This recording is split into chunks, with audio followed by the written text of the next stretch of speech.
Good morning, everyone. Our painting for today is going to be the seaside where the Aesir met with the giant god of the sea to have their feast. So we're going to use ultramarine blue, that's a lighter blue here, to make the sky. And then we have to make a circle. I want you to start big and then perfect it by going smaller and smaller and going tighter. So start big to make sure that you make a real nice circle. And then you're going to blend the edges of the circle into the sky. So you're going over it again and again with the paint and pushing it out so that there is no harsh line around the moon. And then you are going to paint around with your ultramarine blue on the upper half of the paper, but you can leave some streaks of white as you can see here, or variations. It doesn't have to be pure white, but it can be lighter and darker in different places.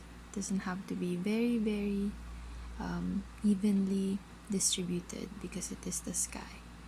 And then now I am darkening the highest part of the sky because we are actually going to let some light in later at the horizon.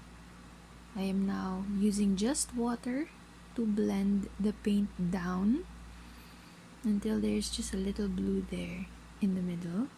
Then I'm going to take Prussian blue, the darker blue here, starting from the bottom this time and making streaks here in the water.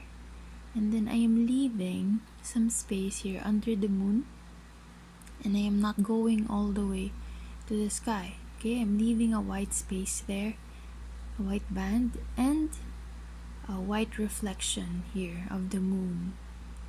You can also use your sponge a bit to control the paint and put some water in the white spot and blend the water. It doesn't have to be pure white and it doesn't have to be straight, as you can see here.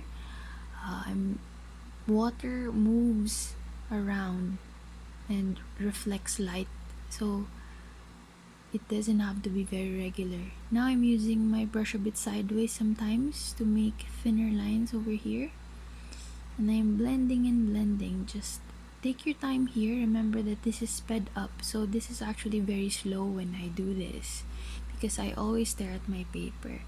Now I left some space here because there is going to be a mountainous island. I'm starting with one peak of the mountain here, adding another one behind it, and as it goes farther into the distance, it gets darker. So I have a lighter mountain here in the front, and just remember in your mind where the edges of the mountains are. Alright, because right now they look like one. And I left some white here between the land and the sea. Now I'm going to use the golden yellow from the edge of the sea, pulling it up to the sky a bit, and then using vermilion. Now every time I add another color, I always blend it and I always add water. I try to only dip the paintbrush in a little bit of paint. I only dip the tip of the brush and I spread the little paint around with the water. And now I'm pulling it up. And lastly, I'm going to blend the vermilion with the blue using the carmine red because carmine red is closer to blue than vermilion is. And this doesn't have to be very straight. As you can see here, I am pulling it up on the sides. It's blending a bit into the sky. Now I'm using gold and vermilion to go back on those white spots I left in the sky for the clouds to make them glow as if the sun had already set but is still leaving some light and touching the clouds with it. So here I'm lifting some of the blue paint. It doesn't lift a lot, but it lightens it a little bit to show the clouds a little better. So again, the colors are golden yellow and vermilion red, the new ones. So I'm adding it as well here in the very thin cloud, the thin long cloud up here. but your clouds may be in different places. Just remember that the bottom is golden and then a little vermilion at the top.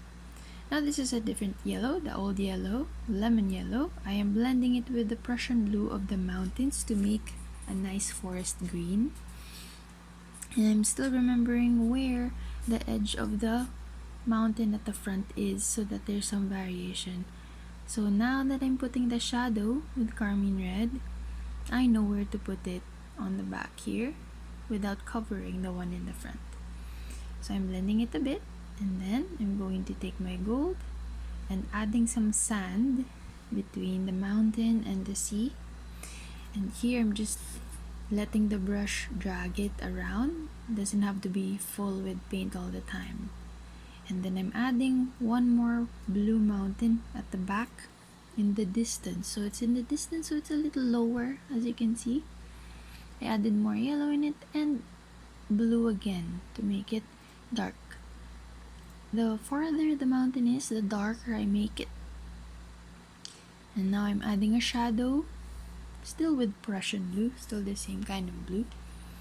Normally when we make green, we use Prussian blue instead of ultramarine blue. Now I'm going to add a hedge here, some kind of bush or treetops with Prussian blue still and lemon yellow, and I'm just dotting it with a brush. And then I am going to seal the edges because I left some white. So check before you finish your your painting, if you have some left white edges, and seal it with whatever color is beside.